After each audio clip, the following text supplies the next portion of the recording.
இந்த ஒரு 7 வார்டுகளுக்கு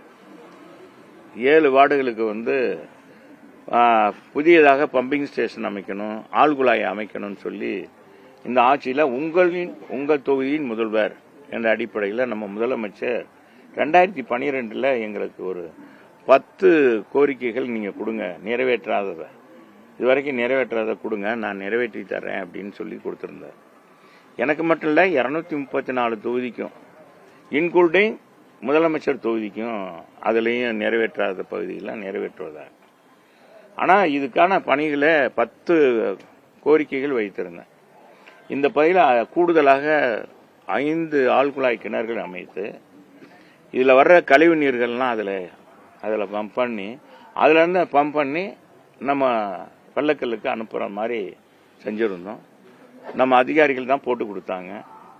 அதுக்கு சுமார் 7 கோடி ரூபா தான் செலவாச்சு. இந்த 7 கோடியை வந்து மாநகராட்சியால் செய்ய முடியாது. அது என்ன சொல்லிட்டாரு முதலமைச்சர், அங்கேருந்து அனுப்புனவங்க முதல்ல எல்லாம் ஏற்றுக்கொண்டாங்க. அதிகாரிகள் தான் எங்கள் அந்த 10 கோரிக்கையும் எங்கள்கிட்ட இதை நிறைவேற்றி கொடுங்க சார் அப்படின்னு கேட்டாங்க. அது அடிப்படையில் நாங்கள் எழுதி கொடுத்தோம். அதுக்கான எஸ்டிமேட்டும் அதிகாரிகளே போட்டாங்க. அப்புறம் மாவட்ட ஆட்சியாளர் தலைமையில் ஒரு கமிட்டி இருந்தது. அந்த கமிட்டி வந்து அதை சீராய்வு பண்ணாங்க. இது கூடுதலாக கொடுத்துருக்காங்களா, சரியாக தான் கொடுத்துருக்காங்களா, இந்த திட்டங்கள் இது போதுமானதானா, இது வந்து இந்த திட்டம் வந்து சரியானதானா, அரசாங்கத்துக்கோ மாநகராட்சிக்கோ இழப்பீடு ஏற்படுமா அப்படின்னு அடிப்படையில் கேட்டாங்க. ஆனால் எல்லாருமே சரிதான் அப்படின்னு சொல்லி தான் அது கொடுத்ததன் அடிப்படையில் பார்த்தீங்கன்னா எந்த இதுவும் இது வரைக்கும் செயல்படுத்தவே இல்லை. ஆட்சி முடிய போகுது, இது வரைக்கும் செயல்படுத்தலை. இந்த நடராஜ நகரில் மட்டும் ஒரு மின்மயானம் கேட்டிருந்தேன். அது மட்டும் 2 கோடிக்கு சாங்ஷன் பண்ணி அது பணி தொடங்கப்பட்டது. அது தொடங்கப்பட்டு இப்போ ஏறத்தாழ 90 லட்சம் 1.25 கோடிக்குள்ளேயே அந்த பணி நிறைவேற போகுது. இது ஒன்று தான் இது. மற்ற நம்முடைய மதுரை மாநகருக்கு ஏற்கனவே 1961 தான் அரசாங்க கலைக்கல்லூரி இருக்கு. அந்த கலைக்கல்லூரி வந்து கூடுதலாக இங்கு கலைக்கல்லூரி வேணும், இருபாலர் படிக்கிற பள்ளியாக அந்த கலைக்கல்லூரி அமைய வேண்டும் என்ற அடிப்படையில் விளாங்குடியில் 3.25 ஏக்கருக்கு இடம், போதுமான அரசாங்கத்துக்கான இடம் இருக்கு. அந்த இடத்த எடுத்து நம்ம கலைக்கல்லூரி கட்டலாம்னு சொல்லி கொடுத்தோம். அது உறுதியாக செஞ்சு தர வேண்டும். அன்னைக்கு உயர்கல்வித்துறை அமைச்சராக இருந்தவர். அது நான் அந்த கோரிக்கையாக அதையும் நான் சட்டமன்றத்தில் பேசினேன். நான் கொடுத்த கோரிக்கையெல்லாம் முதலமைச்சருடைய கவனத்துக்கும் நான் அந்த கோரிக்கையை கொடுத்ததோடு இல்லாமல் சட்டமன்றத்தில் எனக்கு வாய்ப்பு வரும்போதெல்லாம் இந்த 10 கோரிக்கையும் முதலமைச்சருடைய கவனத்துக்கு கொண்டு போயிருக்கேன். சம்பந்தப்பட்ட அமைச்சர்களுக்கு அதை தெரிவிப்பாங்க. அந்த அமைச்சர் உடனே இங்கே கேட்பார். அதே மாதிரி பாத்திமா நகர் தானப்பா இந்த உயர்மட்ட மின்னழுத்த கோபுரம் லைன் வருது 110 kV. இது என்ன செய்யுதுன்னா, கிராமங்கள்ல இருந்து வர்றாங்க, வீடுகளுக்கு விருந்தா வர்றாங்கன்னா இந்த பிள்ளைய போய் மேலே விளையாடுறவங்க பெரியவங்க ரேசா கையை தூக்குனாலே கரண்டை பிடிச்சா ஆள் இறந்துடுறாங்க. அப்போ அந்த உயர்மட்ட அந்த இது தாழ்வான அந்த கம்பி தடத்தை அந்த மின் தடத்தை வந்து பூமிக்கு அடியில் கொண்டு வரணும்னு கொடுத்தோம். அதுவும் செயல்படுத்தலை. அதுக்கு 5 கோடி ரூபா 3.25 கோடி ரூபா ஒதுக்குனாங்க. இபியிலிருந்து முன்னாள் அமைச்சர் தங்கம் தென்னரசு இருக்கும்போது அது ஒதுக்கீடு பண்ணார். பட் அதுக்கான பணிகளும் நடக்கலை. ஆக 10 கோரிக்கையில் 9 கோரிக்கை ஒரே ஒரு கோரிக்கையை தவிர 9 கோரிக்கை நிறைவேற்றப்படலை என்பதை தெரிவிக்கிறேன். ஆனால் நான் சட்டமன்ற உறுப்பினராக இங்கே தேர்ந்தெடுத்த பிறகு முதலாக காமராஜர் பாலத்தை விரிவாக்கம் பண்ணேன். அன்னைக்கு வந்து 11.25 கோடியில் அந்த பாலம் விரிவாக்கப்பட்டது. இப்போ தீக்கதிரிலிருந்து நம்ம குரு தேட்டர் வரைக்கும் பார்த்தீங்கன்னா பஸ் ஒரு சைடு தான் வரும். இப்போ 2 பாலம் இருக்கிறதுனால விரைவாக போயிருக்கு. பாத்மா காலேஜ் வரைக்கும் பஸ் நிற்கும். இங்கிட்ட காலவாசல் வரைக்கும் அப்போ பறக்கும் பாலம் நம்ம கட்டலை காலவாசலில். அப்போ அங்கே ஒரு பாலம், அந்த பாலம் கட்டுறதுக்கு முன்னால் பார்த்தீங்கன்னா அங்கே அந்த பஸ்ஸு பூரா அங்கே பஸ்ஸு போக்குவரத்து பயங்கர நெரிசலாக இருக்கும். அப்புறம் அதுக்காக அம்மாட்ட சொல்லி உடனடியாக அந்த காமராஜர் பாலம் ஆரம்பிக்கப்பட்டதுனால இந்த போக்குவரத்து இதாகிடுச்சு. அது மட்டும் இல்லை, குருதேட்டிலிருந்து நம்ம இது வரைக்கும் பழங்கானத்தை வரைக்கும் 4 வழிச்சாலையாக இந்த சாலையை விரிவாக்கம் பண்ணோம். அப்புறம் அண்ணன் எடப்பாடியார் காலத்தில் பறக்கும் பாலம் அமைச்சோம். அதே மாதிரி முடக்கு சாலையில் ஒரு பறக்கும் பாலம் அமைத்தோம், அங்கே கூட்ட நெரிசலை போக்குறது. அதே மாதிரி நம்ம பெத்தானியாபுரத்திலிருந்து பெரகுனூர் வரைக்கும் 2 வழிச்சாலை விரைவுச்சாலை எங்களுடைய ஆட்சி காலத்தில் கொண்டு வந்தோம். மத்திய தொகுதியில் இந்த பகுதியில் ஆழ்குழாய் கிணறு வந்து ரொம்ப தண்ணி வந்து ரொம்ப கீழே போயிடுச்சு. நிலத்தடி நீர் வந்து குறைவாயிருச்சு. 800 அடி 900 அடி போகணும். அதனால ஒரு தடுப்பணை கட்டணும் ஆரப்பாளையத்தில். இந்த தடுப்பணை கட்டினதுனால 300 அடி 200 அடி 150 அடியிலாம் தண்ணி வந்துச்சு. இது 4 தடுப்பணை கட்டணும். வைகை ஆற்றின் குறுக்கே 4 பாலம் கட்டணும். மொத்தம் 10 பாலம் இந்த பகுதிக்கு கட்டி கொடுத்துருக்கோம். மொத்தம் மாநகருக்கு கட்டி கொடுத்துருக்கோம். அதே மாதிரி பார்த்தீங்கன்னா இப்போ மதுரை மாநகர பல்வேறு வளர்ச்சி பணிகள் எங்கள் காலத்தில் 2000க்கு முற்பட்ட காலமான நம்ம மதுரை மாநகருக்கு வரலாறு உண்டு. அதை நாம் வந்து நவீனமயமாக்கின்ற பணியில் எங்களுடைய ஆட்சி செய்தோம். இவங்க ஒன்றுமே செய்யலை. பல ஆயிரம் கோடி 8000 கோடி மட்டும் எங்களுடைய புரட்சி தமிழர் எடப்பாடியார் மட்டும் 8000 கோடி கொடுத்து அத்தனை நாங்கள் கேட்ட எல்லாம் உங்களுக்கு தெரியும். ஏற்கனவே பல முறை நான் சொல்லியிருக்கேன். இந்த முல்லை பெரியார் கூட்டு குடிநீர் திட்டம் இது நான் முயற்சி எடுத்து முழுக்க முழுக்க மதுரை மக்களுக்கு தங்கு தடையின்றி குடிநீர் கிடைக்கணும் என்பதற்கு 24 மணி நேரத்தும் தண்ணி கிடைக்கணும் என்று கொண்டு வந்த திட்டம். அது இவங்க காலத்தில் முடிக்கவே இல்லை. 2023 முடிக்க வேண்டியது அது முடிக்கலை. இப்போ பார்த்தீங்கன்னா அந்த தண்ணி கூட இங்கே ஒழுங்காக வரல. 2 மணி நேரம் கொடுக்குறாங்களா? எவ்வளவு நேரம் கொடுக்குறாங்க? பெரியார் கூட்டு குடிநீர் திட்டமே இந்த பகுதிக்கே வரல. ஆனால் நம்ம வணிகவரித்துறை அமைச்சர் தொகுதியில் போய் பாருங்க, 14 வார்டு இருக்கு. 14 வார்டுலேயே சீராக தண்ணி போகுது. அங்கே மட்டும் இந்த அதிகாரிகள் செய்கிறாங்க, பணி செய்கிறாங்க. இங்கே அந்த மாநகராட்சி அதிகாரிகள் எதையும் செய்யறதில்ல. அந்த அமைச்சரும் கண்டுகொள்றதில்ல. மதுரை மாநகரில் பல பகுதிகளில் பார்த்தீங்கன்னா இதே நிலை தான் இருக்கு. இதை வந்தீங்கன்னா 2 மணி நேரம் கொடுக்குறாங்க. அதை ஒழுங்காக அந்த அழுத்தம் பார்க்காதனால தொட்டியிலிருந்து நாங்கள் 42 மேல்நிலை தொட்டி கட்டணும். 43 மேல்நிலை தொட்டி 39 மேல்நிலை தொட்டி ஏற்கனவே இருந்தது. 82 மேல்நிலை தொட்டி மூலமாக அதை கொடுக்கிறது. 24 மணி நேரம். இந்த 20 லட்சம் மக்கள் இன்னைக்கு இருக்காங்க. இன்னும் 40 லட்சம் மக்கள் பெருக்கம் ஏற்பட்டாலும் மதுரையில் குடிநீர் தட்டுப்பாடே இல்லாத அளவுக்கு 24 மணி நேரமும் அவங்க வீட்டிலேயே பிடிச்சிக்கலான்ற ஒரு அருமையான திட்டம். அதையும் இந்த ஆட்சியில் செயல்படுத்தலை என்பதையும் தெரிவிச்சுக்கிறேன். இப்போ நீங்க பார்த்துருப்பீங்க, எங்க பொதுச் செயலாளருடைய கான்செப்ட் என்னன்னா, விடிய ஆட்சியின் வீட்டு பிள்ளை சாட்சி, விளையாட்டத்தின் ஆட்சி சாட்சின்னு சொல்லி எங்க பொதுச் செயலாளர் கொடுத்து தகவல் தொழில்நுட்ப பிரிவு சார்பாக இங்க இருக்க இளைஞர்களை விட்டு ஒவ்வொரு வீடு சார்பாக ஒவ்வொரு வீட்லையும் அவங்க வீட்டில் முன்னால இப்ப எவ்வளவு விலைவாசி, அரிசி என்ன விலை விற்கிது, பருப்பு என்ன விலை விற்கிது, எண்ணெய் என்ன விலை விற்கிது, வீட்டு வரி இப்ப எவ்வளவு கட்டுறாங்க, எலக்ட்ரிக் பில் எவ்வளவு கட்டுறாங்க, குப்பை வரி எவ்வளவு போடுறாங்க, பால் விலை எவ்வளவு, இப்படி எல்லாம் கேட்டு இதுக்கு முன்னால 2021 ஆட்சியில் இருக்கும்போது என்ன விலை வித்தது, அது அவங்க நீங்க என்ன விலைக்கு வாங்கினீங்க, இப்ப என்ன விலைக்கு வாங்குறீங்க அப்படின்னு கேட்ட அடிப்படையில் ஒவ்வொரு குடும்பத்தும் கூடுதலாக மாசம் ஒன்றுக்கு வந்தீங்கன்னா கூடுதலாக குறைஞ்சபட்சம் 80,000 60,000 70,000 கூடுதலாக வருது. ஆக 5 வருஷத்துல இந்த வருஷம் அந்த ஆட்சியில் 4 லட்சம் ரூபாய் ஒவ்வொரு குடும்பத்துக்கும் கூடுதல் சுமை ஏற்பட்டிருக்கு. ஆனா அந்த 4 லட்சம் அளவுக்கு இந்த ஆட்சியில எதுவும் செஞ்சிருக்காங்களா? இப்ப மாணவர்களுக்கு மடிக்கணியில இலவசமா கொடுத்தோம் நாங்க, இவங்க கொடுக்கல, அவங்களுக்கு தெரியும். அதே மாதிரி மற்றதெல்லாம் விலை இல்லாததான். உங்களுக்கு தெரியும், நாங்க 2000 மினி கிளினிக் எங்க அண்ணன் கொண்டு வந்தாரு, அது இந்த ஆட்சியில் செயல்படுத்தல. அம்மா மருந்தகம் கொண்டு வந்தோம், அதுவும் இவங்க சரியா செயல்படுத்தல. இப்போ முதலமைச்சர் மருந்தகம் கொண்டு வந்து 1000 மருந்தகம் கொண்டு வந்தாங்க. அது இந்த சட்டமன்றத்திலேயாச்சும் அறிவிப்பாங்கன்னு பார்த்தேன். அதுவும் கூட்டுறவு மருந்து. ஏற்கனவே அம்மா மருந்தகத்துக்கு நாங்கள் 20 லட்சம் ரூபா மானியம் கொடுத்தோம். 20 லட்சம் ரூபா கொடுத்து அந்த மானியத்தை கொடுத்து அவங்களுக்கு ஏசி செஞ்சு எல்லாமே செஞ்சு நான் தான் அதனுடைய துறை அமைச்சர். ஏறத்தாழ நாங்கள் ஒரு 310 அம்மா மருந்தகங்கள் திறந்தோம். இவங்க 1000 அம்மா மருந்தகங்கள் திறக்கிறோம்னு சொல்லிட்டு எத்தனை மருந்தகங்கள் செயல்படுதுன்னு பார்த்தா எந்த மருந்தகம் செயல்படலைன்னு தான் எனக்கு கேள்விப்பட்டிருக்கேன். எங்க அதிகாரியே சொல்றாங்க, எங்க போய் திறந்து பூராமே நஷ்டமாகுது, வாடகை கொடுக்க முடியல, வைக்க முடியல, கூட்டுறவுத்துறைக்கு ரொம்ப நஷ்டம், நாங்கள் அதில் நடத்தலை, சும்மா பேரளவுக்கு வச்சிருக்கோம்.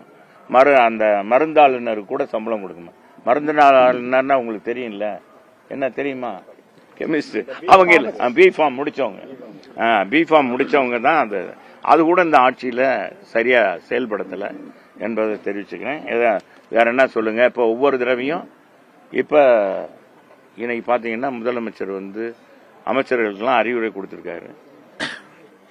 எப்படியாவது ஜெயிக்கணும் அப்படின்னு அடிப்படையில் இன்னைக்கு இருக்காங்க. ஆனா மிகப்பெரிய அளவுக்கு மக்கள் ஒரு எதிர்ப்பு அலையை இந்த ஆட்சி சந்திச்சிருக்கு என்பதை தெரிஞ்சுக்கிறேன். நான் சொல்றேன், இந்த ரீதியாக ஏதாச்சும் கேள்வி கேட்கறேன்னா கேளுங்க. இது வேற எதுவும் சும்மா கட்சி ரீதியா கட்சியை போய்கிட்டு அது இதுன்னு பேசக்கூடாது. இந்த விலைவாசி ஏற்றம் இதை பத்தி ஏன்னா இன்னைக்கு விலைவாசி ஏற்றம் அரசாங்கத்துடைய குறைபாடுகள் இதை பற்றி தான் நம்ம இது பண்ணியிருக்கோம். அரசியல்ல இதுல எல்லா விளையாட்டும் பார்க்கலாம். இப்ப அவங்க விளையாட்டம் இல்ல, நம்மளே அடிச்சு கொடுக்கறது. நம்ம என்ன விளையாட்டு நாங்களே அடிச்சா வச்சிருக்கேன். நீங்க கேட்கறதே தவறான இல்ல இல்ல இல்ல நீங்க கேள்வி கரெக்ட், கேட்ட கேள்வி கரெக்ட், நெறியாளர் கேட்ட கேள்வி. இது எதுலயும் விலைவாசி இது கிடையாது. அவங்ககிட்டே கேட்கிறோம். அவங்ககிட்ட நீங்க முன்னாலே என்ன விலைக்கு வாங்கினீங்க, அரிசி என்ன விலைக்கு வாங்கினீங்க. இப்ப அவர் கேட்டார்ல, இவர் தான் மாவட்ட செயலாளர், தகவல் தொழில்நுட்ப பிரிவுடைய செயலாளர் கவிச்செல்வம். இவரின் கீழே 25 பகுதி செயலாளர் இருக்காங்க, நிர்வாகி இருக்காங்க. அத்தனை நிர்வாகி இன்னையிலிருந்து மதுரை மாநகரில் எல்லா பகுதியிலும் போய் ஒவ்வொரு வீடா போய் கேட்க போறாங்க. இதுக்கு கால அளவெல்லாம் கிடையாது. ஒவ்வொரு வீட்லையும் போய் கேட்டு அவங்கள்ட்ட முதல்ல அரிசி என்ன விலைக்கு வாங்கினீங்க, இப்ப என்ன விலைக்கு வாங்குறீங்க, அதான் அவங்களே சொல்லுவாங்க. அதைத்தான் அடிக்க போறோம். முன்னால என்ன விலைக்கு வாங்கினாங்க, இப்ப என்ன விலைக்கு அப்படின்னு ரெண்டு விலையும் அது ரெண்டும் கம்பேரிசன் பண்ணி அவங்ககிட்ட இதை கொடுக்கறோம். அவங்ககிட்ட கொடுத்தா விடிய ஆட்சியினுடைய விலைவாசி ஏற்றத்தை அவங்க வீட்டுக்கே தெரிஞ்சுக்கிற மாதிரி. இது அருமையான கான்செப்ட். இது வரைக்கும் யாருமே செஞ்சதில்லை. இது யாரையும் கேலி கிண்டல் பண்ணி அல்ல, அரசாங்கத்தை கேலி கிண்டல் பண்ணல. அரசாங்கத்துக்கு உண்மையான நிலை, இன்னைக்கு மக்கள் படுற உண்மை நிலை. இதை கூட நான் என்ன கேட்கிறேன், முதலமைச்சர் தன்னுடைய இதை கூட ஒரு இதா எடுத்து எவ்வளவு தூரம் நம்மளுடைய ஆட்சியில விலைவாசி ஏற்றிருக்கும்ன்றத இது அளவுகோலா எடுத்து நம்ம முதலமைச்சர் பார்த்து அந்த விலைவாசி எல்லாம் குறைக்கிறதுக்கு கொஞ்சம் ஏற்பாடு உங்க ஊடகங்கள் மூலமாக இந்த செய்தி பார்க்கிற முதலமைச்சர், என்னப்பா இவ்வளவு விலைவாசி ஏறி இருக்கு, அவங்க காலத்துக்கு நம்ம காலத்துக்கு இவ்வளவு வந்துருச்சு, நம்ம பாலாறும் தேனாரும் ஓடுது, நம்ம ரோல்டு மாடலா இருக்கோம், இந்தியாவிலே திராவிட மாடல் தான் முதன்மையானதுன்னு நம்ம சொல்றோம். மக்கள் இவ்வளவு தூரம் அவதிப்படுறாங்களான்னு தெரியும். அதை நீங்க கொஞ்சம் செய்யுங்க.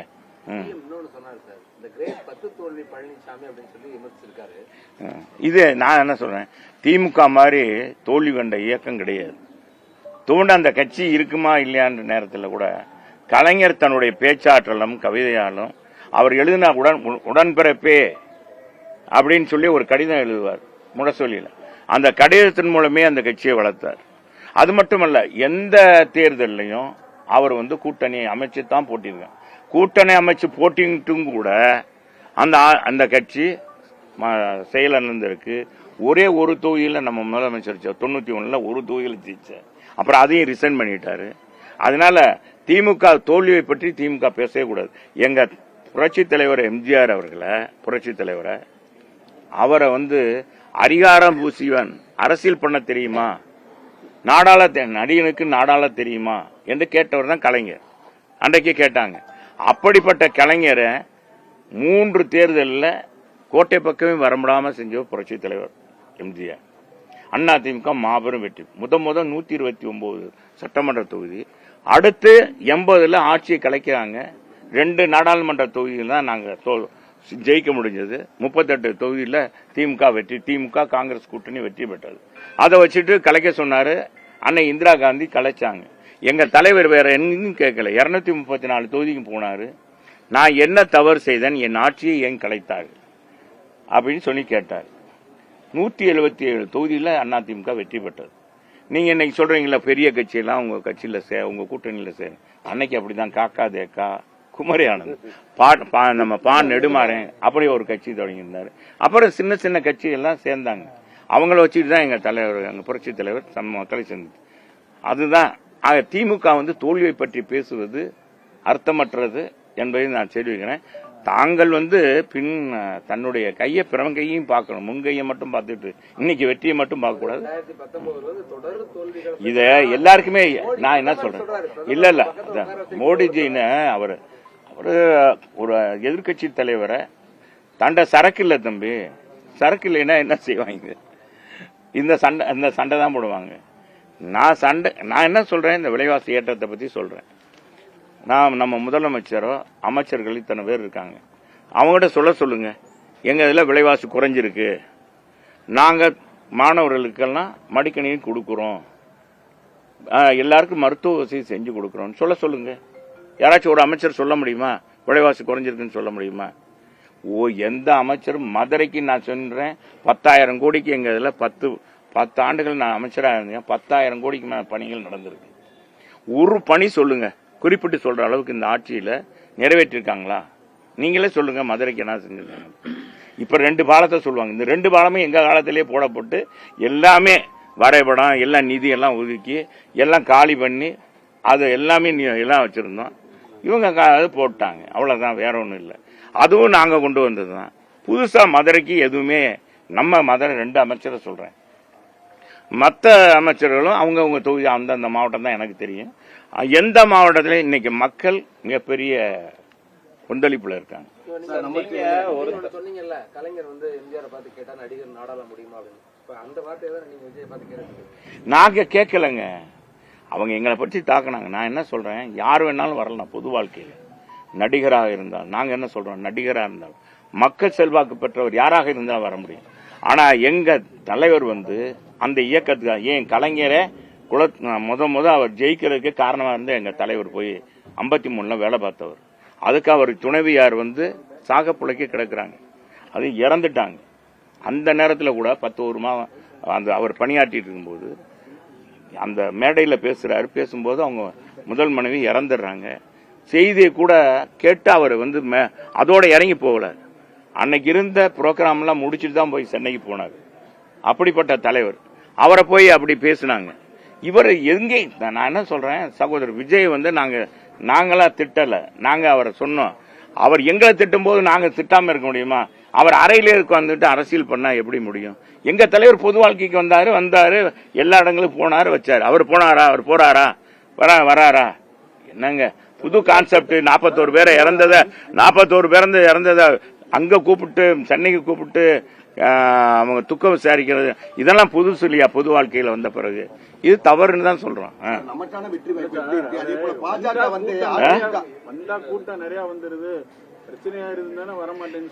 ஏங்க மத்திய அரசு இருக்கு, மாநில அரசு இருக்கு, எதுக்கு இருக்காங்க போலீஸ்? எதுக்கு இருக்காங்க? அவர் வந்தான்னா அதாவது கம்பெனி இது தேர்தல் பிரச்சாரத்துக்கு வர்றது வருதுங்க. இந்த மாதிரி துக்க விசாரிக்கணும், அதுக்கு தகுந்த மாதிரி போலீஸ் போடுவாங்க.